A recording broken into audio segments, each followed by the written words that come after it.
Krishna.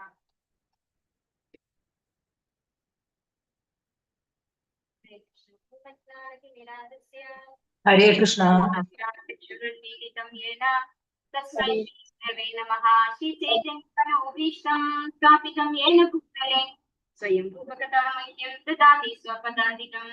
Vandeham Sri Guru Sri Yudapatakabalam Sri Gurun Vaishnavamsha Sri Rupam Sagrajatam Sahagana Rigunathanitam Tam Sajivam Sadhuidam Savadudam Varjana Sahitam Krishna Chaitanya Devam Sri Radha Krishna Padai Sahagana Lalita Sri Vishakanitamsha Nama Om Vishnu Padaya Krishna Krishnaya Bhutale Srimate Bhakti Vedanta Swami Idinamine Namaste Saraswati Deve Gauravani Pracharine Nirvishesha Shunyavadi Paschatya Deshatarine वाञ्छाकल्पतरुभ्यश्च कृपा सिन्धुभ्येव च पतितानां पावनेभ्यो वैष्णवेभ्यो नमो नमः।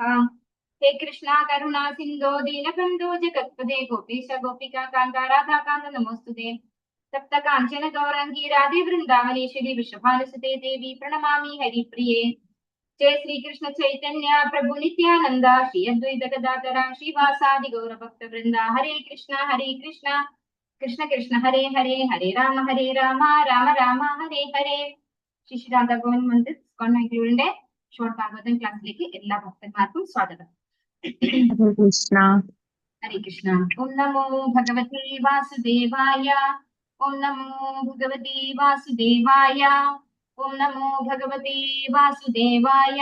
നിഗമകൽപതരോർഗളിതം ഫലം ശുതമുഖാദമൃതദ്രവ സംയുതം പിബത ഭാഗവതം രസമാലയം മുഹുരഹോ രസികാ ഭുവി ഭാവുകാഃ നാരായണം നമസ്കൃത്യ നരം ചൈവ നരോത്തമം ദേവീം സരസ്വതീം വ്യാസം തതോ ജയമുദിരയേത് നഷ്ടപ്രായേഷു അഭദ്രേഷു നിത്യം ഭാഗവത സേവയാ ഭഗവതി ഉത്തമ ശ്ലോകേ ഭക്തിർഭവതി നൈഷ്ഠികിം. കൃഷ്ണായ വാസുദേവായ ദേവകീ നന്ദനായ ച നന്ദഗോപകുമാരായ ഗോവിന്ദായ നമോ നമഃ.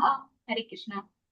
മദേകബന്ധോ മത്സംഗിൻ മദ്ഗുരോ മന്മഹാദന മന്നിഷ്ഠാരക മദ്ഭാഗ്യ മതാനന്ദ നമോസ്തുതേ. ശ്രീമദ് ഭാഗവതം की जय, श्री प्रभुपाद की जय. ശ്രീമദ് ഭാഗവതം സ്കന്ധം 1 അധ്യായം 1 ഋഷിമാരുടെ അന്വേഷണങ്ങൾ ശ്ലോകം 1 കുറച്ചുകൂടെ ഉണ്ട്, ബാക്കി വേഗം തീർക്കാം. ഓം നമോ ഭഗവതേ വാസുദേവായ. ജന്മാദ്യസ്യ യതോന്വയാത് ഇതരതശ്ചാത്വേഷ്വഭിഘ്നസ്വരാട് തേനേ ബ്രഹ്മഹൃദായ ആദികവയേ മുഹ്യന്തി യത്സൂരയഃ തേജോ വാരിമൃതാം യഥാ വിനിമയോ യത്ര ത്രിസർഗോ മൃഷാ ധാംനാ സ്വേന സദാ നിരസ്തകുഹകം സത്യം പരം ധീമഹി. നമുക്ക് എല്ലാവർക്കും ഒരു പ്രാവശ്യം ചൊല്ലാം. ഓം നമോ ഭഗവതേ വാസുദേവായ.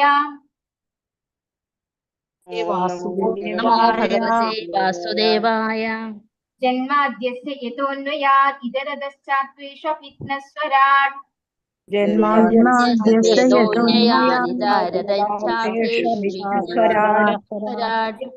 ബ്രഹ്മഹൃദായ ആദികവയേ മുഹ്യന്തി യത്സൂരയഃ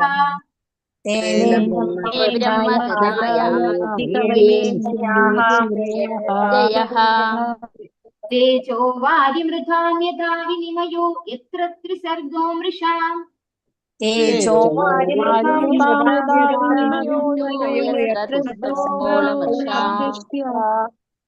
ധാംനാ സ്വേന സദാ നിരസ്തകുഹകം സത്യം പരം ധീമഹി. ഹരേ കൃഷ്ണ. ഹരേ കൃഷ്ണ. എല്ലാവരും മ്യൂട്ടാക്കി വെച്ചിട്ടിരിക്കണേ, അല്ലെങ്കിൽ സൗണ്ട് ഡിസ്റ്റർബൻസ് വരും. അപ്പോൾ നമ്മള് കഴിഞ്ഞ ദിവസം നോക്കിയത് എവിടെ വരെയാണ് നമ്മൾ നോക്കിയത്? ഭഗവാൻ പരമസത്യമാണ് എന്നുള്ളിടത്ത് വരെയാണ് നമ്മൾ പറഞ്ഞു നിർത്തിയത് അല്ലെ? ശ്രീമദ് ഭാഗവതം വ്യാസദേവനാൽ രചിക്കപ്പെട്ടതല്ലെന്ന് ചില മായാവാദി പണ്ഡികൾ വാദിക്കുന്നു. അവരിൽ ചിലർ ബോധദേവൻ എന്ന ഒരാളാൽ രചിക്കപ്പെട്ട ആധുനിക സൃഷ്ടിയാണ് ഈ ഗ്രന്ഥം എന്ന് അഭിപ്രായപ്പെടുന്നു. അത്തരം അർത്ഥശൂന്യമായ വാദമുഖങ്ങൾ ഖണ്ഡിക്കാൻ പുരാതനമായ നിരവധി പുരാണങ്ങളിൽ ഭാഗവതത്തെ കുറിച്ചുള്ള പരാമർശങ്ങളുണ്ടെന്ന് ശ്രീ ശ്രീധരസ്വാമി ചൂണ്ടിക്കാണിക്കുന്നു. ഭാഗവതത്തിലെ ഈ പ്രഥമ ശ്ലോകം ഗായത്രി മന്ത്രത്തിലാണ് ആരംഭിച്ചിരിക്കുന്നത്. ഇതിനെക്കുറിച്ച് ഏറ്റവും പുരാതനമായ മത്സ്യപുരാണത്തിൽ പരാമർശിച്ചിരിക്കുന്നു. ഭാഗവതത്തിലെ ഗായത്രി മന്ത്രത്തെ സംബന്ധിച്ച് ഗായത്രി മന്ത്രത്തിൽ ആരംഭിക്കുന്ന നിരവധി ആത്മീയ നിർദ്ദേശങ്ങളുടെ വർണ്ണനകൾ ഉള്ളതായി ആ പുരാണത്തിൽ പ്രസ്താവിച്ചിരിക്കുന്നു. വൃത്രാസുര ചരിത്രവും അതിൽ വർണ്ണിച്ചിരിക്കുന്നു. പൗർണമി നാളിൽ മഹത്തായ ഈ ഭാഗവത ഗ്രന്ഥം ദാനം ചെയ്യുന്നു. ആരും ഭഗവത് സന്നിധിയിൽ മടങ്ങിച്ചെല്ലുക വഴി ജീവിതത്തിന്റെ ആത്യന്തികമായ പരിപൂർണത നേടുന്നു. ദ്വാദശ സ്കന്ധങ്ങളിലായ 18,000 ശ്ലോകങ്ങൾ ഉൾക്കൊള്ളുന്ന ഒരു സമ്പൂർണ്ണ ബൃഹത് ഗ്രന്ഥമാണ് ഭാഗവതം എന്ന വ്യക്തമായ പരാമർശം മറ്റു പുരാണങ്ങളിലും ദർശിക്കാം. പത്മപുരാണത്തിൽ ഗൗതമനും അംബരീഷനും മഹാരാജാവും തമ്മിലുള്ള സംഭാഷണത്തിൽ ഭാഗവതത്തെ കുറിച്ച് പരാമർശമുണ്ട്. ഭൗതിക ബന്ധനങ്ങളിൽ നിന്നും മുക്തി ആഗ്രഹിക്കുന്ന പക്ഷം രാജാവ് നിത്യേന ശ്രീമദ് ഭാഗവത പാരായണം നടത്തണമെന്നതിൽ ഉപദേശിച്ചിരിക്കുന്നു. ഈ പരിസ്ഥിതിയിൽ ഭാഗവതത്തിന്റെ പ്രാമാണികതയെ കുറിച്ച് യാതൊരു സന്ദേഹവും ആവശ്യമില്ല. കഴിഞ്ഞ 500 സംവത്സരങ്ങൾക്കകം ജീവഗോസ്വാമി, സനാതന ഗോസ്വാമി, വിശ്വനാഥ ചക്രവർത്തി, വല്ലഭാചാര്യ തുടങ്ങിയ നിരവധി പുകഴ്പെറ്റ പണ്ഡിത ആചാര്യന്മാരും ശ്രീ ചൈതന്യ മഹാപ്രഭുവിന്റെ കാലത്തിന് ശേഷമുള്ള മറ്റനേകം വിശിഷ്ട പണ്ഡിതരും ശ്രീമദ് ഭാഗവതത്തിന് വിശദമായ വ്യാഖ്യാനങ്ങൾ നൽകുകയുണ്ടായി. ഈ അതീന്ദ്രിയ സന്ദേശങ്ങളുടെ സ്വാദ് കൂടുതൽ നുകരുവാൻ ആഗ്രഹിക്കുന്ന ഒരു ഗൗരവമുള്ള പഠിതാവ് ആ ഗ്രന്ഥങ്ങളെ നന്നായി പഠിക്കാൻ ശ്രമിക്കും. ഇതിൽ ഭാഗവതത്തെ കുറിച്ചാണല്ലോ ഭാഗവതം എഴുതിയിരിക്കുന്നത്. ശ്രീ വ്യാസദേവനാണ്. അത് ചിലര് മറ്റാരോ അല്ലെ എന്താണ് ഗോപദേവൻ അങ്ങനെ ആരുടെയാണെന്ന് ഞാൻ കേട്ടിട്ടില്ല. അപ്പോ ഈ ഭാഗവതത്തെ കുറിച്ചുള്ള ചെറിയതായിട്ട് പല പുരാണങ്ങളിലും ഭാഗവതത്തെ കുറിച്ച് പറഞ്ഞിട്ടുണ്ടെന്നാണ് ഇവിടെ പറയുന്നത്. ശ്രീ വിശ്വനാഥ ചക്രവർത്തി ഠാക്കൂർ യാതൊരുവിധ ഭൗതിക ലഹരിയും തീണ്ടാത്ത പരിശുദ്ധവും യഥാർത്ഥവുമായ ലൈംഗിക മനഃശാസ്ത്രത്തെ ആഭിരസം വിശേഷമായി പ്രതിപാദിക്കുന്നു. സമസ്ത ഭൗതിക പ്രപഞ്ച സൃഷ്ടിയും ലൈംഗിക കാമജീവിത തത്വത്തിന്റെ അധീനതയിലാണ് പ്രവർത്തിക്കുന്നത്. ആധുനിക സംസ്കാരത്തിൽ സർവ്വ പ്രവർത്തനങ്ങളുടെയും കേന്ദ്രബിന്ദു ലൈംഗിക ജീവിതമാകുന്നു. എവിടെ തിരിഞ്ഞാലും ലൈംഗിക ജീവിതത്തിന്റെ പ്രബലത ദർശിക്കാനാകും. ആകയാൽ ലൈംഗിക ജീവിതം അയഥാർത്ഥമല്ല, അതിന്റെ വാസ്തവികത ആത്മീയ ലോകത്തിൽ അനുഭവവേദ്യമാകും. നിജസ്ഥിതിയുടെ വികലമായ പ്രതിഫലനം മാത്രമാണ് ഭൗതിക ലൈംഗിക ജീവിതം. യഥാർത്ഥ വസ്തുത നിരപേക്ഷ സത്യത്തിലുള്ളതാകിയാൽ നിരപേക്ഷ സത്യം നിർവ്യക്തിഗത സ്വരൂപമാകുക സാധ്യമല്ല. നിർവ്യക്തികനായിരിക്കുകയും അതേസമയം പരിശുദ്ധ ലൈംഗിക ജീവിതത്തെ ഉള്ളടക്കിയിരിക്കുകയും ചെയ്യുക സാധ്യമല്ല തന്നെ. പരമസത്യത്തിന്റെ നിർവ്യക്തിക സ്വരൂപത്തിന് അതിപ്രാധാന്യം നൽകുകയാൽ അവ്യക്തിഗതവാദികളായ ദാർശനികന്മാർ നിന്ദ്യമായ ഭൗതിക ലൈംഗിക ബന്ധത്തിന് പരോക്ഷമായി പ്രചോദനം നൽകുന്നു. തത്ഫലമായി ലൈംഗിക ജീവിതത്തിന്റെ യഥാർത്ഥ ആത്മീയ സ്വരൂപത്തെ കുറിച്ച് അറിവില്ലാത്ത മനുഷ്യർ പ്രതിലോമമായ ഭൗതിക ലൈംഗിക ജീവിതത്തെ എല്ലാമായി സ്വീകരിക്കുന്നു. രോഗഗ്രസ്തമായ ഭൗതിക അവസ്ഥയിലുള്ള ലൈംഗിക ജീവിതവും ആത്മീയ കാമജീവിതവും തമ്മിൽ സുവ്യക്തമായ വേർതിരിവുണ്ട്. അപ്പോ ഇവിടെ നമ്മുടെ ഭൗതികമായിട്ടുള്ള അത് നമ്മൾ മനസ്സിലാക്കിയിട്ടുണ്ട് അല്ലെ. ഭഗവാന്റെ ലീലകളൊക്കെ ഇവിടെ നമ്മൾ കണ്ടതാണ്. അപ്പൊ അതൊന്നും എന്തല്ല ശാരീരികമായിട്ടുള്ള അല്ലെങ്കിൽ ഇന്ദ്രിയ പ്രചോദനം കൊണ്ട് ഉണ്ടായിട്ടുള്ളതല്ല. പക്ഷെ ഈ ഭൗതിക പ്രകൃതിയിൽ എന്താണ് ഈ ലൈംഗിക ജീവിതമാണ് എല്ലാവരും ടോപ്പ് മോസ്റ്റ് ആയിട്ട് കാണുന്നത് അല്ലെ. ആ ഒരു സുഖമാണ് എല്ലാവരും ഏറ്റവും കൂടുതൽ ആസ്വദിക്കാൻ ആഗ്രഹിക്കുന്നതും. അതുകൊണ്ടാണ് ഇന്ന് നമ്മൾ കാണുന്ന ഒരുപാട് പ്രശ്നങ്ങൾ ഈ സമൂഹത്തിൽ ഉണ്ടാകുന്നതും അല്ലെ. അപ്പോ ഇവിടെ പറയുന്നു ഇവിടെ ഉള്ളത് ഒരു വികലമായ പക്ഷെ അത് അയഥാർത്ഥമല്ല. അത് ഇവിടെ പറയുന്നു. അതായത് എവിടെ തിരിഞ്ഞാലും ലൈംഗിക ജീവിതത്തിന്റെ പ്രബലത ദർശിക്കാനാകും. ആകയാൽ ലൈംഗിക ജീവിതം അയഥാർത്ഥമല്ല, അതിന്റെ വാസ്തവികത ആത്മീയ ലോകത്തിൽ അനുഭവവേദ്യമാകും. അപ്പൊ അതിന്റെ യഥാർത്ഥ രൂപം അത് ആത്മീയ ലോകത്താണുള്ളത്. അത് ഒരു ഇന്ദ്രിയ സംതൃപ്തി അല്ല ആ പറയുന്ന അതായത് കാമവികാരം പറയുന്നത്. അതായത് പ്രേമം ഉണ്ട് പക്ഷെ കാമം ഇല്ല. ഇവിടെ ഉള്ളത് എന്താണ്? കാമം മാത്രമാണ്. ഭൗതിക ലോകത്ത് ഇത് കാമം മാത്രമാണ് കാണാൻ കഴിയുക. ആത്മീയ ലോകത്ത് പ്രേമമാണുള്ളത്. ഇവിടെ എന്തില്ല? പ്രേമമില്ല. അപ്പൊ അത് തമ്മിൽ വ്യത്യാസം ഉണ്ടെന്ന് ഇവിടെ പറഞ്ഞു തരുന്നു. ഈ ശ്രീമദ് ഭാഗവതം നിഷ്പക്ഷനായ ഒരു പഠിതാവിനെ പരിപൂർണമായ അതീന്ദ്രിയ അവസ്ഥയുടെ ഉത്തുംഗ തലത്തിലേക്ക് ക്രമേണ ഉയർത്തുന്നു. വേദശ്ലോകങ്ങൾ ഉദ്ബോധിക്കുന്ന ഭൗതിക ത്രിഗുണങ്ങൾക്കുൾപ്പെട്ട ഫലോദിഷ്ട കർമ്മം, ഊഹാധിഷ്ഠിതമായ തത്വജ്ഞാനം, ദേവാരാധന എന്നിവയെ അതിജീവിക്കാൻ ഇതൊരുവനെ പ്രാപ്തനാക്കുന്നു. അപ്പോൾ ശ്രീമദ് ഭാഗവതം ഒരു യഥാർത്ഥ പഠിതാവ് 1-ാമത്തെ സ്കന്ധം മുതൽ ഭാഗവതം വായിച്ചു പോകണം. അങ്ങനെയാണ് നമ്മൾ 10-ാമത്തെ സ്കന്ധത്തിൽ എത്താൻ പാടുള്ളൂ. അല്ലാണ്ട് നേരിട്ട് 10-ാമത്തെ സ്കന്ധത്തിൽ എത്തിയാൽ നമ്മൾ ഈ പറഞ്ഞ പോലെ ഈ ഒരു പൈങ്കിളി സ്റ്റോറി അല്ലെ, ഒരു നമ്മൾ എന്താ പറയാ മാവാരിക എന്നൊക്കെ പറയും അല്ലെ, പൈങ്കിളി കഥ വായിക്കും പോലെ നമുക്ക് ഫീൽ ചെയ്യുള്ളൂ. കാരണം എന്തുകൊണ്ടാണ്? നമ്മൾ ഭഗവാനെ അറിയാണ്ട് ഭഗവാന്റെ ലീലകളിലേക്ക് കടക്കാൻ പാടില്ല. അപ്പൊ ഭഗവാന്റെ ഭക്തന്മാരും ഒക്കെ ഭഗവാനെ എങ്ങനെയാണ് ആരാധിക്കുന്നത്, അല്ലെങ്കിൽ ഭഗവാനെ എങ്ങനെയാണ് ഭഗവാനുമായിട്ടുള്ള ഒരു ഇന്ററാക്ഷൻ, ഭഗവാൻ ആരാണ്, ഭക്തന്മാർ ആരാണ്, ഇതൊക്കെ നമ്മൾ മനസ്സിലാക്കിക്കൊണ്ട് വേണം ഭാഗവതത്തിലെ 10-ാമത്തെ സ്കന്ധത്തിലേക്ക് കടക്കാൻ, ഭഗവാന്റെ നേരിട്ടുള്ള ലീലകളിലേക്ക് കടക്കാൻ. അപ്പോൾ ഇത്രയുമാണ് ഈ ഒരു 1-ാമത്തെ ശ്ലോകത്തിലുള്ളത്. അടുത്ത് നമുക്ക് 2-ാമത്തെ ശ്ലോകം നോക്കാം. ഓം നമോ ഭഗവതേ വാസുദേവായ ധർമ്മ പ്രോഞ്ചിത കൈതഗോത്ര പരമോ നിർമത്സരാണാം സദാം വേദ്യം വാസ്തവമത്ര വസ്തു ശിവദം താപത്രയോന്മൂലനം ശ്രീമദ്ഭാഗവതേ മഹാമുനികൃതേ കിം വാ പരൈരീശ്വരഃ സദ്യോ ഹൃദ്യവരുദ്ധ്യതേത്ര ഋതുഭിഃ ശുശ്രൂഷുഭിസ്തക്ഷണാത്. ഒരു വട്ടം എല്ലാവർക്കും ചൊല്ലാം. നമുക്ക് ശ്ലോകങ്ങൾ ഒരു പ്രാവശ്യം ചൊല്ലിക്കൊണ്ടേ പോകാം. ഓം നമോ ഭഗവതേ വാസുദേവായ.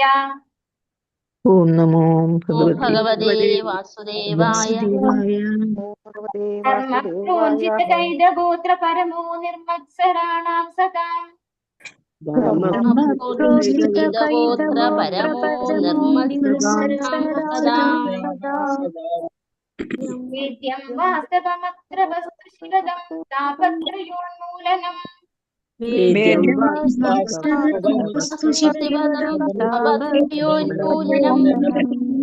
ശ്രീമദ്ഭാഗവതേ മഹാമുനികൃതേ കിം വാ പരൈരീശ്വരഃ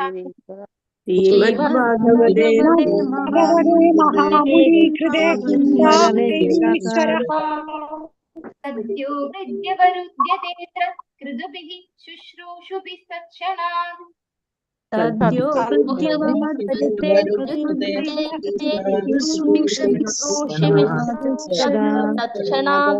ഹരേ കൃഷ്ണ. എല്ലാവരും മ്യൂട്ട് ചെയ്യണം. ധർമ്മം പ്രോഞ്ചിത പൂർണ്ണമായും തിരസ്കരിക്കുക. കൈതവ കർമ്മഫല താല്പര്യത്താൽ ആവരണം ചെയ്യപ്പെട്ട. അത്ര ഇതിൽ പരമമായ നിർമത്സരാണ 100% പരിശുദ്ധമായ ഹൃദയത്തോടു കൂടിയ സദാ ഭക്തർ വേദ്യം മനസ്സിലാക്കാൻ സാധ്യമായത് വാസ്തവം യാഥാർത്ഥ്യം. അത്ര ഇതിൽ വസ്തു സാരസത്ത ശിവദം സൗഖ്യം താപത്രയ ത്രിവിധ ക്ലേശങ്ങൾ ഉന്മൂലനം ചെയ്യപ്പെടുന്നു. ശ്രീമദ് മനോഹരം ഭാഗവത പുരാണം മഹാമുനി വ്യാസദേവൻ കൃതയെ രചിക്കപ്പെട്ട കിം എന്താകുന്നു വാ ആവശ്യം പരൈഹി മറ്റുള്ളവയുടെ ഈശ്വര ഭഗവാൻ സദ്യ ഉടൻ ഹൃദയത്തിൽ അവരുദ്ധ്യതയെ സംശ്ലേഷിപ്പിക്കുന്നു. അത്ര ഇവിടെ കൃതിഭിഹി ഈശ്വര ഭക്തിയുള്ള മനുഷ്യരാൽ ശുശ്രൂഷുഭി സംസ്കാരത്താൽ തത്ക്ഷണാത് താമസം വിന വർത്തനം ഭാഗം ഈസി ഭക്തിവേദാന്ത സ്വാമി പ്രഭുവർത്തിച്ച് ഭൗതിക പുരോഗതിയെ ലക്ഷ്യം വെച്ചുള്ള ധാർമ്മിക കർമ്മങ്ങളെ പൂർണ്ണമായി തിരസ്കരിച്ച നിർമ്മല ഹൃദയരായ ഭക്തർക്ക് മനസ്സിലാക്കാൻ സാധ്യമാകുന്ന പരമസത്യത്തെ ഈ ഭാഗവത പുരാണം പ്രതിപാദിക്കുന്നു. എവിടെയും ക്ഷേമ താത്പര്യാർത്ഥം യാഥാർത്ഥ്യത്തെ മിഥ്യയിൽ നിന്നും വേർതിരിച്ചതാണ് പരമസത്യം. ആ സത്യം ത്രിവിധ ക്ലേശങ്ങളെയും ഉന്മൂലനം ചെയ്യുന്നു. മുനിശ്രേഷ്ഠനായ വ്യാസദേവനാൽ തന്റെ പരിപക്വ അവസ്ഥയിൽ രചിക്കപ്പെട്ട മനോജ്ഞ ഗംഭീരമായ ഈ ഭാഗവതം ഭഗവത് സാക്ഷാത്കാരത്തിന് ഉതകം വിധം സ്വയം പര്യാപ്തമാണ്. ആകയാൽ മറ്റൊരു ധർമ്മശാസ്ത്രത്തിന്റെ ആവശ്യം എന്താണ്? വിനയത്തോടെ സശ്രദ്ധമായി ഭാഗവത സന്ദേശം ശ്രവിക്കുന്ന ഒരാളുടെ ഹൃദയത്തിൽ ഈ ജ്ഞാന സംസ്കരണത്താൽ തൽക്ഷണം ഭഗവാൻ വാസമുറപ്പിക്കുന്നു. അപ്പോ ഈ ഒരു ശ്ലോകത്തിൽ എന്താണ് പറയുന്നത്? ധർമ്മ പ്രോഞ്ചിത കൈതവ അല്ലെ, കൈതവ ധർമ്മം, അങ്ങനെയാണ് ഇത് വായിക്കുക. കൈതവ ധർമ്മം പ്രോഞ്ചിത പറഞ്ഞ എന്താണ്? തിരസ്കരിക്കുക, പൂർണ്ണമായും ഉപേക്ഷിക്കുക. അപ്പൊ കൈതവ ധർമ്മം ഉപേക്ഷിച്ച പരമ എന്താണ് ഇവിടെ പറയുന്നത്? പരമമായ നിർമത്സരാണാം സദാം എന്ന് പറഞ്ഞാൽ ആരാണ്? ഭക്തന്മാർ അല്ലെ, മത്സര ബുദ്ധി ഇല്ലാത്ത ഭക്തന്മാര്, പരമമായ സത്യത്തെ മനസ്സിലാക്കുന്ന, അതായത് പൂർണ്ണമായിട്ടും ധാർമ്മിക കർമ്മങ്ങളെ അല്ലെങ്കിൽ ഭൗതികമായ കാമ്യകർമ്മങ്ങളെ ഒക്കെ തിരസ്കരിച്ചിട്ടുള്ള നിർമ്മല ഹൃദയരായ നിർമത്സരാണാം അല്ലെ, നിർമ്മല ഹൃദയരായ ഭക്തർക്ക് മനസ്സിലാക്കാൻ വേദ്യം വാസ്തവം അത്ര അല്ലെ സാധ്യമാകുന്ന പരമസത്യത്തെ ഈ ഭാഗവത പുരാണം പ്രതിപാദിക്കുന്നു. അപ്പോ എല്ലാവരുടെയും ക്ഷേമ താത്പര്യാർത്ഥം യഥാർത്ഥ മിഥ്യയിൽ നിന്നും വേർതിരിച്ചതാണ് പരമസത്യം. ഇപ്പൊ ഭഗവാൻ എന്ന് പറയുന്നത് എന്താണ്? പരമമായ സത്യമാണ്. ആ സത്യം ത്രിവിധ ക്ലേശങ്ങളെയും ഉന്മൂലനം ചെയ്യുന്നു. അപ്പൊ ഈ ഒരു സത്യം വേദ്യം വാസ്തവം അത്ര ശിവദം താപത്രയോ ഉന്മൂലനം. ഈ ഭൗതിക ലോകത്തിലെ 3 വിധം താപം പറഞ്ഞു അല്ലെ. എന്തൊക്കെയാണത്? ആദിദൈവികം, ആദിഭൗതികം, ആദി അധ്യാത്മികം. ഇങ്ങനെയുള്ള താപത്രയങ്ങളെ ഉന്മൂലനം ചെയ്യാൻ ഈ ഒരു ഭാഗവത പുരാണം മനസ്സിലാക്കി, അതായത് പരമസത്യമായിട്ടുള്ള ഭഗവാനെ മനസ്സിലാക്കി ഭാഗവതം വായിക്കുന്ന ഒരാളിന് ഈ 3 വിധ ക്ലേശങ്ങളിൽ നിന്നും മുക്തരാകാൻ സാധിക്കും. അപ്പൊ ആ സത്യം ത്രിവിധ ക്ലേശങ്ങളെയും ഉന്മൂലനം ചെയ്യുന്നു. മുനിശ്രേഷ്ഠനായ വ്യാസദേവനാൽ തന്റെ പരിപക്വ അവസ്ഥയിൽ രചിക്കപ്പെട്ട മനോജ്ഞ ഗംഭീരമായ ഈ ഭാഗവതം ഭഗവത് സാക്ഷാത്കാരത്തിന് ഉതകം വിധം സ്വയം പര്യാപ്തമാണ്. ആകയാൽ മറ്റൊരു ധർമ്മശാസ്ത്രത്തിന്റെ ആവശ്യമെന്ത്? കിംവാ പരൈരീശ്വര അല്ലെ പറയുന്നുണ്ട്. ശ്രീല വ്യാസദേവനാൽ രചിക്കപ്പെട്ടിട്ടുള്ള ശ്രീമദ് ഭാഗവതം ഉള്ളപ്പോ മറ്റൊരു ഗ്രന്ഥത്തിന്റെ ആവശ്യമില്ല. അത് അത്രമാത്രം സ്വയം പര്യാപ്തമായിട്ടുള്ള ഒരു ഗ്രന്ഥമാണ്. വിനയത്തോടെ സശ്രദ്ധമായി ഭാഗവത സന്ദേശം ശ്രവിക്കുന്ന ഒരാളുടെ ഹൃദയത്തിൽ ഈ ജ്ഞാന സംസ്കരണത്താൽ തൽക്ഷണം ഭഗവാൻ വാസമുറപ്പിക്കുന്നു. അപ്പോ ശ്രീമദ് ഭാഗവതം ഭഗവാനെ മനസ്സിലാക്കിക്കൊണ്ട് ഭക്തന്മാരായിട്ടുള്ള ആളുകൾ ഭാഗവതം വായിക്കുമ്പോൾ ആ സമയത്ത് തന്നെ ഭഗവാൻ അവരുടെ ഹൃദയത്തില് കയറിയിരിക്കുകയാണ്, വാസം ഉറപ്പിക്കുന്നു എന്നാണ് ഇവിടെ പറയുന്നത്. അപ്പോ അത്രയും മനോഹരമായിട്ടുള്ള ഒരു പുരാണമാണ് അമലപുരാണം അല്ലെ. ചൈതന്യ മഹാപ്രഭു പറയുന്നു അമലം പുരാണമാണ്. ഭക്തമേസി ഭക്തി വേദാന്ത സ്വാമി പ്രഭുപാദ് കി ജയ്. ധർമ്മത്തിൽ 4 പ്രഥമ വിഷയങ്ങൾ ഉൾപ്പെടുന്നു: പുണ്യകർമ്മങ്ങൾ, സാമ്പത്തിക പുരോഗതി, ഇന്ദ്രിയ സംതൃപ്തി, ഭൗതിക ബന്ധന മോചനം. അതായത് ധർമ്മ, അർത്ഥ, കാമ, മോക്ഷമാണ് ഇവിടെ പറയുന്നത് കേട്ടോ. നമുക്ക് മനസ്സിലാക്കാം. ധർമ്മത്തിൽ 4 പ്രഥമ വിഷയങ്ങൾ ഉൾപ്പെടുന്നു: പുണ്യകർമ്മങ്ങൾ, സാമ്പത്തിക പുരോഗതി, ഇന്ദ്രിയ സംതൃപ്തി, ഭൗതിക ബന്ധന മോചനം. അതായത് ധർമ്മ, അർത്ഥ, കാമ, മോക്ഷം. ഇന്ദ്രിയ സംതൃപ്തി എന്താണ്? കാമമാണ്. സാമ്പത്തിക പുരോഗതി അർത്ഥം, അതായത് ധനം. ഭൗതിക ബന്ധന മോചനമാണ് മോക്ഷം. പിന്നെ പുണ്യകർമ്മങ്ങളാണ് ധർമ്മം. അപ്പോൾ ധർമ്മ, അർത്ഥ, കാമ, മോക്ഷങ്ങളെയാണ് ഇവിടെ ഈ 4 കാര്യങ്ങളായിട്ട് പറഞ്ഞിരിക്കുന്നത്. അധാർമിക ജീവിതം മ്ലേച്ഛാവസ്ഥയാണ്. നിശ്ചയമായും മനുഷ്യ ജീവിതം ആരംഭിക്കുന്നത് ധർമ്മ ആരംഭത്തിലാണ്. ഭുജിക്കുക, ശയിക്കുക, ഭയപ്പെടുക, സംയോഗിക്കുക എന്നിവ മൃഗജീവിതത്തിന്റെ 4 തത്വങ്ങളാണ്. മനുഷ്യർക്കും മൃഗങ്ങൾക്കും ഇവ പൊതുവായുള്ളതാണ്. എന്നാൽ ധർമ്മം മനുഷ്യന്റെ അധിക കർത്തവ്യമാകുന്നു. ധർമ്മരഹിതമായ മനുഷ്യ ജീവിതം മൃഗജീവിതത്തെക്കാൾ ഒട്ടും മേന്മയുള്ളതല്ല. ആകയാൽ മനുഷ്യന് ഭഗവാനുമായുള്ള ശാശ്വത ബന്ധത്തെ പരാമർശിക്കുന്ന ആത്മസാക്ഷാത്കാരത്തിനെ ലക്ഷ്യം വെച്ചുള്ള ഏതെങ്കിലും മതാചാരം മനുഷ്യ സമൂഹത്തിൽ ഉണ്ട്. അതായത് ഇവിടെ എന്താ പറയുന്നത്? നമ്മള് ആഹാര, നിദ്ര, ഭയമൈഥുനം അല്ലെ, ഈ 4 കാര്യങ്ങളാണ് മൃഗങ്ങളും ചെയ്യുന്നുണ്ട്. ഈ 4 കാര്യങ്ങൾ അത് മാത്രം ചെയ്ത് ജീവിക്കുന്ന മനുഷ്യൻ എന്താണ്? 2 കാലുള്ള മൃഗമാണെന്ന് പറയുന്നു. അപ്പോ നമ്മള് മൃഗതുല്യരായി മാറുകയാണ് അത്തരത്തിൽ മാത്രം ചെയ്യുമ്പോൾ. അപ്പൊ നമുക്ക് എന്തുകൂടെ വേണം? നമുക്ക് ബുദ്ധി കൂടെ തന്നിട്ടുണ്ട് അല്ലെ. നമുക്ക് വിവേക ബുദ്ധി കൂടെ ഭഗവാൻ തന്നിട്ടുണ്ട്. അത് എന്തിനാണ് നമുക്ക് തന്നത്? നമുക്ക് ഭഗവാനെ കുറിച്ച് മനസ്സിലാക്കണം അല്ലെ. നമുക്ക് അറ്റ്ലീസ്റ്റ് അനലൈസ് ചെയ്യാനെങ്കിലും സാധിക്കണം അല്ലെ. നമ്മൾ ആരാണ്, എന്തുകൊണ്ടാണ് നമ്മൾ ഇങ്ങനെ വ്യത്യസ്തരായിട്ടിരിക്കുന്നത്? അത്രയും ആലോചിച്ചാൽ തന്നെ എവിടെയോ ഒരു കർമ്മ വ്യത്യാസം ഉണ്ടെന്ന് നമുക്കറിയാം അല്ലെ. നമ്മൾ ഇരിക്കുന്നതും ഇപ്പോ നമുക്ക് പറയാം അംബാനിയുടെ കുടുംബത്തിലും ആളുകളുണ്ട് അല്ലെ. അവരെങ്ങനെയാണ് അത്രയും റിച്ച് ആയിട്ടിരിക്കുന്നത്? നമ്മൾ എന്തുകൊണ്ടാണ് അങ്ങനെ ആവാത്തത്? ഇങ്ങനെയൊക്കെ ചിന്തിച്ചാൽ തന്നെ നമുക്ക് മനസ്സിലാവും ആരും ഒന്നുമില്ലാത്തവരായിട്ട് അല്ലെങ്കിൽ പുവർ ആയിട്ട് ഇരിക്കാൻ ആരും ആഗ്രഹിക്കുന്നില്ല. അപ്പൊ നമ്മൾ ആഗ്രഹിച്ചിട്ടല്ല നമ്മൾ ഇതാവുന്നത്. അപ്പൊ എവിടെയാണ് ആ കർമ്മം? നമ്മൾ ജനിച്ചതിന് ശേഷമുള്ള കർമ്മമാണെങ്കിൽ നമ്മൾ അത്തരത്തിലൊരു കുടുംബത്തിൽ ജനിക്കണം എന്നില്ല. അപ്പൊ എന്തോ ഒരു കർമ്മം പ്രീവിയസ് ആയിട്ടുണ്ടെന്ന് മനസ്സിലാക്കുമ്പോൾ നമുക്ക് മനസ്സിലാക്കാം എന്തിനാണ് നമ്മൾ ജനിച്ചു മരിച്ചുകൊണ്ടിരിക്കുന്നത് എന്ന് മനസ്സിലാക്കാം. അപ്പൊ അങ്ങനെ ചിന്തിക്കുമ്പോൾ നമുക്ക് ഇതുപോലെ ഭഗവത്ഗീതയിലൂടെയും ഒക്കെ കടന്നു വരുമ്പോൾ നമുക്ക് മനസ്സിലാകും ശരിക്കും പറഞ്ഞു കഴിഞ്ഞാൽ നമ്മുടെ ജീവിതം എന്ന് പറയുന്നത് ഭഗവാനെ മനസ്സിലാക്കാനും ഭഗവാനെ സാക്ഷാത്കരിക്കാനും ഭഗവാന്റെ അടുത്ത് മടങ്ങിപ്പോകാനും വേണ്ടിയിട്ടുള്ളതാണെന്ന് മനസ്സിലാക്കാം. അപ്പൊ ഇവിടെ പറയുന്നു മനുഷ്യന് ധർമ്മം അതാണ് അധികമായിട്ട് ഉള്ളത് അല്ലെ. ബാക്കിയുള്ളതൊക്കെ മൃഗത്തിനും ഉണ്ട്, കിട്ടുന്നുണ്ട്. പക്ഷെ മനുഷ്യന് ധാർമ്മികമായിട്ടുള്ള ജീവിതം അത് വളരെ നിർബന്ധമാണ്, അല്ലെങ്കിൽ അത് മ്ലേച്ഛാവസ്ഥയാണെന്ന് പറയുന്നു. നമ്മള് ധാർമ്മികമായിട്ടല്ല ഒരു ജീവിതം ജീവിക്കുന്നതെങ്കിൽ നമ്മൾ മൃഗതുല്യരാണ് നമ്മൾ എന്ന് തന്നെ പറയുന്നു. അതുകൊണ്ട് ഏതെങ്കിലും തരത്തിലുള്ള മതാചാരം മനുഷ്യ സമൂഹത്തിലുണ്ട്. മാനവ സംസ്കാരത്തിന്റെ നിമ്നാവസ്ഥയിൽ ഭൗതിക പ്രകൃതിയെ സ്വന്തം നിയന്ത്രണത്തിലാക്കുവാൻ സദാ മത്സരമുണ്ട്. അഥവാ മറ്റു തരത്തിൽ പറയുകയാണെങ്കിൽ ഇന്ദ്രിയ സംതൃപ്തിക്കായുള്ള നിരന്തര മത്സരമുണ്ട്. അത്തരം അവബോധത്താൽ നയിക്കപ്പെടുന്ന മനുഷ്യൻ ധർമ്മത്തിലേക്ക് തിരിയുന്നു. അങ്ങനെ അവർക്ക് ഭൗതിക ലാഭത്തിനായി ധാർമ്മിക കർമ്മങ്ങൾ അഥവാ പുണ്യപ്രവർത്തനങ്ങൾ നിർവഹിക്കുന്നു. എന്നാൽ മറ്റേതെങ്കിലും വിധത്തിൽ അത്തരം ഭൗതിക ലാഭങ്ങൾ പ്രാപ്തമാക്കാൻ സാധ്യമെങ്കിൽ അത്തരം മതാചാരങ്ങൾ തിരസ്കരിക്കപ്പെടുന്നു. ആധുനിക സംസ്കാരത്തിന്റെ അവസ്ഥ ഇതാണ്. മനുഷ്യൻ ധനാഭിവൃദ്ധനാകയാൽ ഇന്ന് ധർമ്മത്തിൽ അധികം താല്പര്യം അവനില്ല. ക്ഷേത്രങ്ങളും പള്ളികളും ആരാധനാലയങ്ങളും ഒക്കെ ഫലത്തിൽ ശൂന്യമാണ്. പൂർവ്വ പിതാമഹന്മാർ പണിതുയർത്തിയ ധാർമ്മിക സ്ഥലങ്ങളെ അപേക്ഷിച്ച് വ്യവസായശാലകളിലും കടകളിലും സിനിമാശാലകളിലും ഒക്കെ ജനങ്ങൾ അതീവ തത്പരരാകുന്നു. ഇതിൽ നിന്നും സാമ്പത്തിക പുരോഗതിക്കായി മാത്രം മാനവർ ധർമ്മം നിർവഹിക്കുന്നു എന്ന് പ്രായോഗികമായി തെളിയുന്നു. ഇന്ദ്രിയ പൂരണത്തിനായി സാമ്പത്തിക പുരോഗതി ആവശ്യമാണ്. പലപ്പോഴും ഇന്ദ്രിയ പൂരണത്താൽ അന്ധാളിക്കുന്ന ഒരുവൻ മോക്ഷമാർഗം സ്വീകരിക്കുകയും പരമപുരുഷനുമായി താതാത്മ്യം പ്രാപിക്കാൻ പരിശ്രമിക്കുകയും ചെയ്യുന്നു. തത്ഫലമായി ഈ ഘട്ടങ്ങളൊക്കെ വ്യത്യസ്തങ്ങളായ ഇന്ദ്രിയ പൂരണങ്ങളാണ്. അപ്പൊ ഇവിടെ എന്താ പറയുന്നത്? എല്ലാവരും സംതൃപ്തിക്ക് വേണ്ടി മാത്രമാണ് എന്താണ് ഈ ധർമ്മം എന്ന് പറയുന്ന ഒരു കാര്യത്തെ പറ്റിയാണ് ഇവിടെ കൂടുതലായിട്ട് എടുത്തു പറയുന്നത്. ധർമ്മം ചെയ്യാൻ ആഗ്രഹിക്കുന്നവരുണ്ട് അല്ലെ. പക്ഷെ എന്തിനു വേണ്ടിയാണ് അവർ ധർമ്മം ചെയ്യുന്നത്? യഥാർത്ഥത്തില് അവർക്ക് അവരുടെ ആവശ്യം എന്താണ്? അതാണ് ഇവിടെ പറയുന്നത്. ഇന്ദ്രിയ പൂരണത്തിനായിട്ട് വേണ്ടി തന്നെയാണ്. നമ്മൾ ഈ ധാർമ്മികമായിട്ട് ജീവിച്ചാല് നമുക്ക് സമ്പത്തും അല്ലെങ്കിൽ ഐശ്വര്യവും ഇതൊക്കെ കിട്ടും എന്നുള്ള ഒരു ചിന്താഗതിയിൽ മാത്രമാണ്. അപ്പൊ അങ്ങനെയുള്ള ഇതൊക്കെ വേറെ വഴിക്കൂടെ കിട്ടുവാണെങ്കിൽ അവരെന്താണ് അധാർമിക മാർഗത്തിലൂടെ പോകുന്നു എന്നാണ് പറയുന്നത്. പണ്ട് കാലങ്ങളിൽ ഈ ധാർമ്മികമായിട്ടൊക്കെ കുറച്ചൊക്കെ ജീവിച്ചിട്ടുണ്ടായിരുന്നു. പക്ഷെ ഇന്നത്തെ കാലത്ത് ഇന്ദ്രിയ പൂരണം മാത്രമാണ് അവരുടെയൊക്കെ ലക്ഷ്യം. അതുകൊണ്ട് ധർമ്മം ഇല്ലാതെയും അത് ലഭിക്കും. അതായത് നമുക്ക് റിച്ച് ആയിട്ട് ഇരിക്കാൻ നമുക്ക് സാധിക്കും നമ്മൾ ധാർമ്മികമായിട്ട് ജീവിച്ചിട്ടില്ല എങ്കിൽ പോലും. എങ്കിൽ ആളുകൾ എന്താണ് ഫസ്റ്റ് ചോയ്സ് അവർ കൊടുക്കുക എന്താണ് അധാർമികമായിട്ടായാലും കുഴപ്പമില്ല, നമുക്ക് സമ്പത്ത് ഉണ്ടായിക്കഴിഞ്ഞാൽ നമ്മളെ എല്ലാവരും പുകഴ്ത്തും, നമ്മളെല്ലാവരും നല്ലത് പറയും, അവർ നമ്മളെ ഭയങ്കര നമുക്ക് പൊസിഷൻ വേണം, പൈസ വേണം, അത്രേ വേണ്ടൂ നമുക്കിപ്പോ. അപ്പൊ അതിനു വേണ്ടി അവര് ധർമ്മത്തെ പോലും തിരസ്കരിക്കാൻ തുടങ്ങിയിരിക്കുന്നു. പണ്ടൊക്കെ അതൊക്കെ ലഭിക്കാൻ വേണ്ടിയിട്ടാണ് ആളുകള് ധാർമ്മികരായിട്ട് ഇരുന്നത്. പക്ഷെ യഥാർത്ഥത്തിൽ എന്താണ് ധാർമ്മികരായിട്ട് ഇരിക്കുന്നതിന്റെ യഥാർത്ഥ ആവശ്യം എന്താണ്?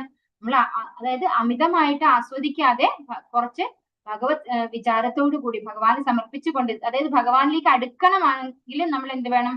ധാർമ്മികത മിനിമം അത്രയെങ്കിലും പൊസിഷനിൽ എത്തിയിരിക്കണം. പക്ഷെ അത് മാത്രം അവിടെ സ്റ്റക്കായി പോകരുത്. അപ്പൊ അങ്ങനെയുള്ളവര് എവിടെയാണ് എത്തുന്നത് എന്ന് പറയുന്നു. അവസാനം മടുപ്പ് വന്നിട്ട് അവരെത്തുന്നത് ഭഗവാനുമായിട്ട് താതാത്മ്യം പ്രാപിക്കാൻ ശ്രമിക്കുക. അതായത് ഭഗവാനോട് അലിഞ്ഞു ചേരുക അല്ലെ, ഭഗവാന്റെ ബ്രഹ്മം എന്നുള്ള തലത്തിൽ വരെയാണ് അവർക്ക് പരമാവധി എത്താൻ സാധിക്കുള്ളൂ. ഭഗവാന്റെ ഭക്തന്മാരാവാൻ അവർക്ക് സാധിക്കുന്നില്ല. എന്തുകൊണ്ടാണ് ഭക്തന്മാരാവാൻ സാധിക്കാത്തത്? ഭഗവാന് സേവനങ്ങൾ അർപ്പിച്ച് ഭഗവാനോട് പ്രേമഭക്തിയോട് ഭഗവാനെ ആരാധിച്ചാൽ മാത്രമേ ഒരാൾക്ക് ഭക്തി എന്ന് പറയുന്നത് കിട്ടുള്ളൂ. അല്ല എങ്കിൽ നമുക്ക് ബ്രഹ്മം പരമാത്മാവ് മാക്സിമം അത്ര വരെ എത്താൻ സാധിക്കുള്ളൂ. വേദങ്ങളിൽ മുകളിൽ പ്രസ്താവിച്ച 4 കർമ്മങ്ങളും ക്രമവൽക്കരിച്ച് നിർദ്ദേശിക്കപ്പെട്ടിട്ടുള്ളതാകയാൽ ഇന്ദ്രിയ പൂരണത്തിനായി യാതൊരു അനാവശ്യ മത്സരവും ഉണ്ടാകുന്നില്ല. എന്നാൽ ഇത്തരത്തിലുള്ള എല്ലാവിധ ഇന്ദ്രിയ പൂരണ പ്രവർത്തനങ്ങൾക്കും അതീന്ദ്രിയമാണ് ശ്രീമദ് ഭാഗവതം. അപ്പൊ ഇവിടെ എന്താ പറയുന്നത്?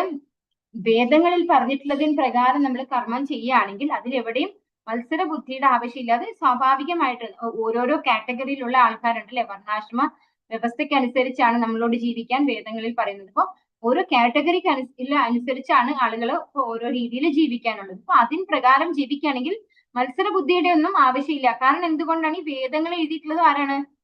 വ്യാസദേവൻ തന്നെയാണ് അല്ലെ.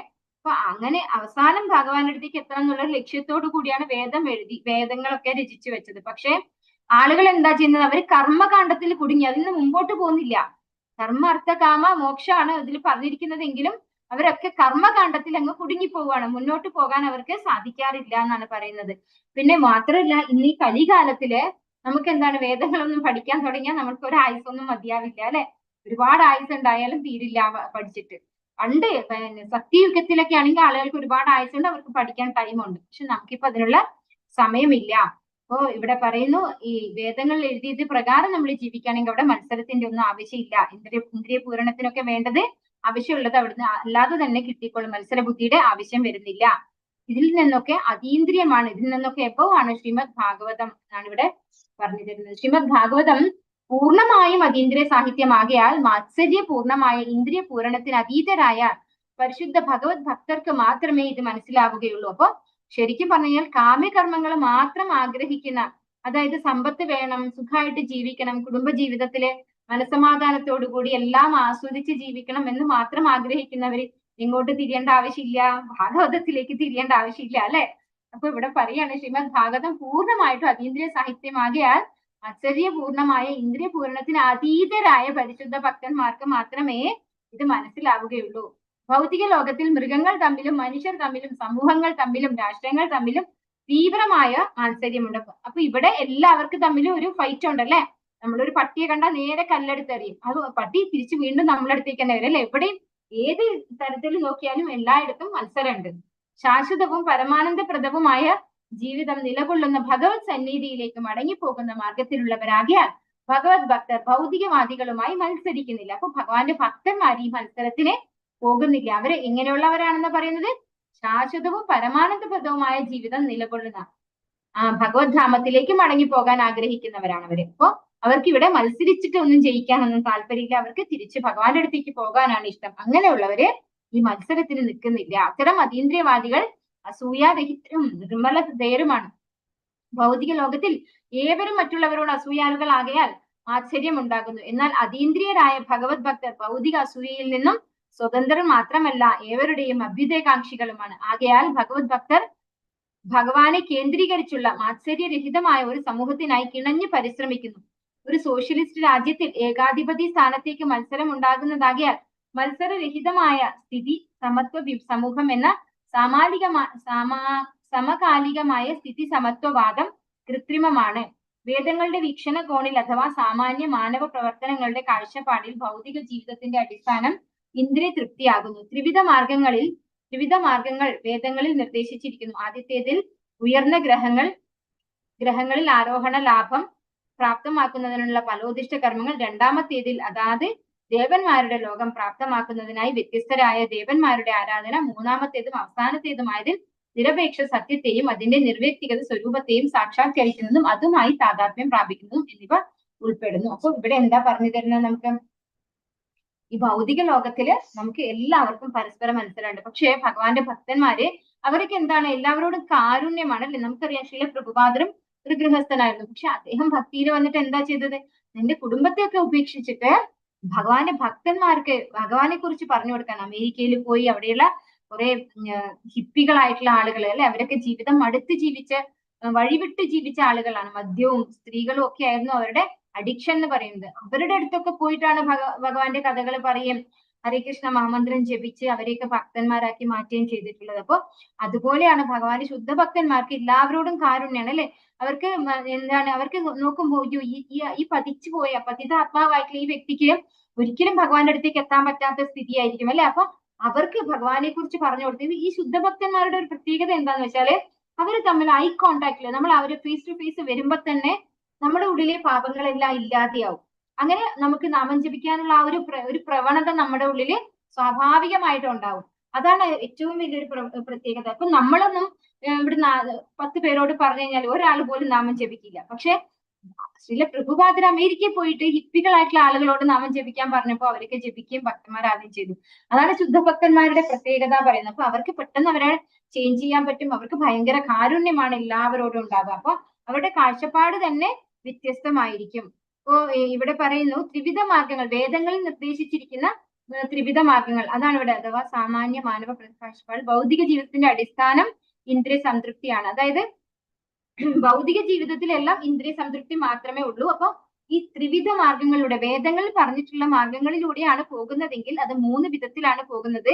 ഒന്ന് ഫലോദിഷ്ട കർമ്മങ്ങൾ. ഈ കർമ്മങ്ങൾ ചെയ്തു കഴിഞ്ഞാൽ എന്താ ചെയ്യുന്നത്? ഉയർന്ന ഗ്രഹങ്ങളിലേക്ക് നമ്മൾ പോകുന്നത്. അതായത് ശരിക്കും ധാർമ്മികമായിട്ട് ജീവിച്ച് അത്യാവശ്യം പുണ്യപ്രവൃത്തിയൊക്കെ ചെയ്താൽ നമ്മൾ ഉയർന്ന ഗ്രഹങ്ങളിലേക്ക് ഷിഫ്റ്റ് ആക്കും അല്ലെ, നമ്മളെ സ്വർഗീയ ഗ്രഹങ്ങളിലേക്ക് പോകാൻ പറ്റും. രണ്ടാമത്തേത് ഓരോ ദേവന്മാരെ ആരാധിക്കുന്നവരുണ്ട് അല്ലെ, അവർക്ക് ദേവലോകം പ്രാപിക്കാം. ഓരോരോ ദേവന്മാരുടെ അവർ ആരെയാണോ ആരാധിക്കുന്നത് അവരുടെ ദേവലോകത്തേക്ക് പോകാൻ പറ്റും. പക്ഷെ ദേവന്മാരാരാണ്? അവരും ജീവസത്തകളാണ് അല്ലെ, അവർക്കും ആയുസ്സുണ്ട്. ആ ആയുസ് കഴിയുമ്പോൾ അവർക്കും താഴോട്ടേക്ക് വരണം, ഭൂമിയിലേക്ക് വരണം. അപ്പോ ഈ പറയുന്ന ആ ദേവന്മാരുടെ അടുത്തേക്ക് പോയവർക്കും എന്താണ്? പതനം സംഭവിക്കും. പിന്നെ ഇതാണ് മൂന്നാമത്തേതാണ് അവസാനത്തേതായത് നിരപേക്ഷ സത്യത്തെയും അതിന്റെ നിർവ്യക്തിക സ്വരൂപത്തെയും സാക്ഷാത്കരിക്കുന്നതും അതുമായി താതാത്മ്യം പ്രാപിക്കുന്നതും ഇതിൽപ്പെടുന്നു. അപ്പൊ ഭഗവാന്റെ ആരാധന അത് 3 വിധത്തിലുണ്ടെന്ന് പറഞ്ഞ് നമ്മൾ ബ്രഹ്മം, പരമാത്മാവ്, ഭഗവാൻ ഈ ഒരു തലത്തിലേക്ക് ഭഗവാനിലേക്ക് ആരാധിക്കുന്നത് 3ാമത്തെ പൊസിഷൻ ആണെന്ന് പറയുന്നു.